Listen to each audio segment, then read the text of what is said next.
जनसाधारण लाभ पाई पारबे।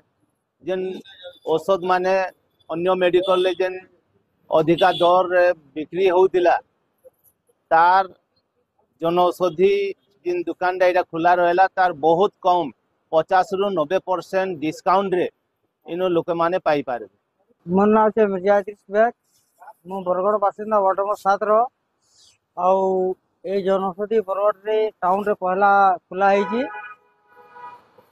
जेन माने गरीब लोग अछन जेन मेडिसिन माने बाहर 200 मुई खाउतनी सुगर मेडिसिन जेन लागी 200 टका मते पडुतला गोटे स्टिप को सेटा हम जनौषधि रे 25 नु 30 टका रे वैल्यू छी।